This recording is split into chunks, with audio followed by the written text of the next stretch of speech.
for this week of my gold routine. Let's go over the results and see what we've actually got. Overall, for this week, we can go over towards our mailbox, is where I generally like to start off. And if we go in towards this, we can see a nice amount on the screen right now. We've got 76,700 gold. Now, going over all of this for the week, we can see that we sold the Temporal Scholar's leggings for 400 gold. I read the wrong thing. The Angerfang staff we sold for 2,308 gold.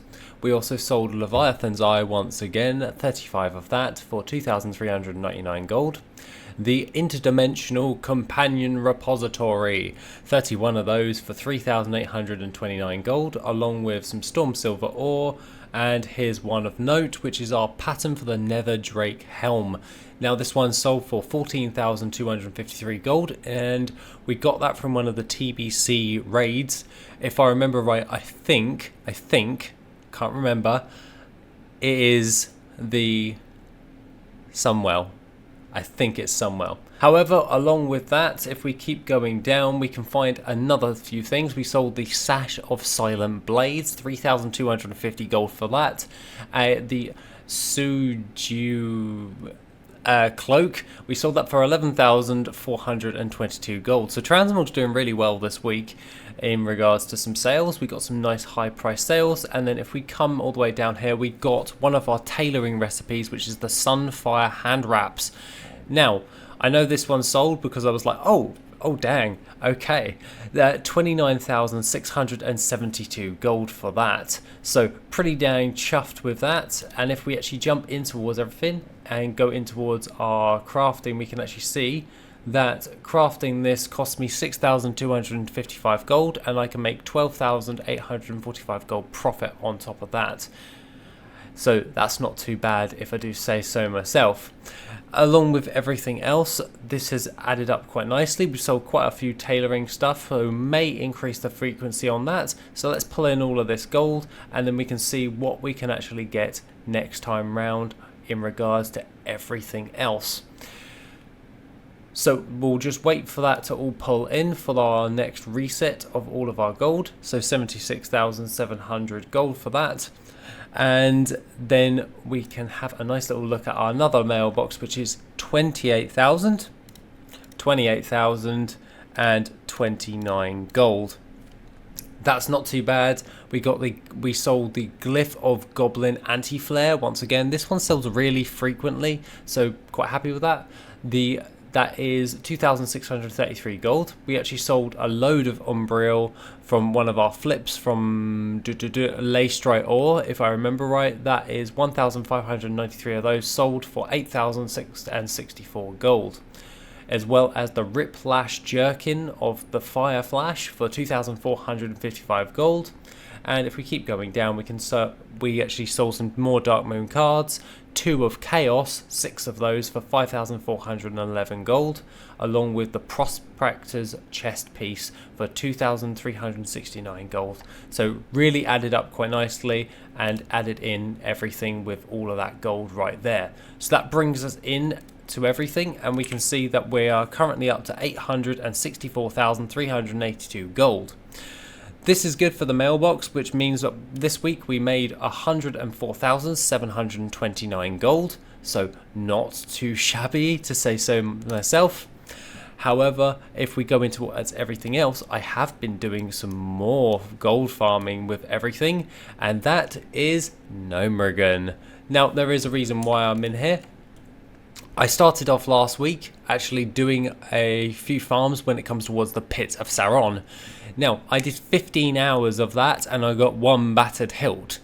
Okay, so I was like, oh, okay, it's 1, so that's not too good. RNG is not favouring me, so let's try something else. After 15 hours, I'm going to call it quits, regardless about the monetary value that you can get from that. So I went ahead and I did Gnomeregan for 11 hours, and we're going to continue this. That being said, we got around about 365,963 gold. This is because if we go in towards worth it, we go into my farms, we can go into 15 hours of the Pit of Sauron equaled in 9,428 gold per hour on the average, so there's a battered hilt that we actually got, and that didn't work out too well. However, if we go over towards the 𝐆𝐿 one, this is giving us a flat average of 33,668 gold. This adds up quite nicely at this moment in time because we managed to get a hold of the Petrol Spill leggings, 17,497 gold for that. We also got a hold of 4 oscillating power hammers for 2,500 gold each, not bad. However, the one keynote one that I actually got, and I was posting this on the Discord because I got 2 back to back, which is the Gizmotron Mega Chopper, 69,000 gold each, and I got 3 of them. So yeah, hopefully that sells relatively fast. They're at a sell rate of 0.005, so it does sell. It's just one of those ones that's going to take a while in order to actually sell on. That being said, with everything else, we actually got a hold of the Supercharger Battle Axe. We got 2 of those, 4,000 gold each. And if we got the Diamond Hammer, which I immediately learned for my character because apparently I didn't have that appearance. And the Dream Singer leg guards, 299 gold, and the high-tech super gun for basically 2,000 gold, 2 of those. Other than that, we also got the Black Fang, that is nearly 5,000 gold for that. We also got the Guardian Blade, 989 gold for that, and the Brawler Gloves, 49 gold. Now, if we go in towards everything on our auction house, we can actually have a nice little look at this, and I'll be reposting my auctions relatively soon. And we go in towards 𝐆𝐿, and we can just search this up. This comes up to a nice total of 346,000 gold on our auction house right now. You can see that the Gizmotron Mega Choppers are just there, and you've got the other Mega Chopper right there as well. And all of the other ones are working out quite nicely. I wanted to test the Dark Iron Leather, so I've got 3 of those on the auction house, as well as the CPU shells as well, because they've got some decent sell rates on that, and they cost next to nothing to actually put on. Other than that, that is pretty much everything for the week. If we go in towards our auctions, we can see we're on an uptrend of 869,000 gold. That is our grand little total at this moment in time, so we've made a nice little uptick from last week after our investments. After our investments, we went all the way down to 781,000 gold. We're back up to 869,000 gold. So time to do some more reinvestments and then see a nice little uptick from there. I'm probably going to continue with everything when it comes towards gold farming.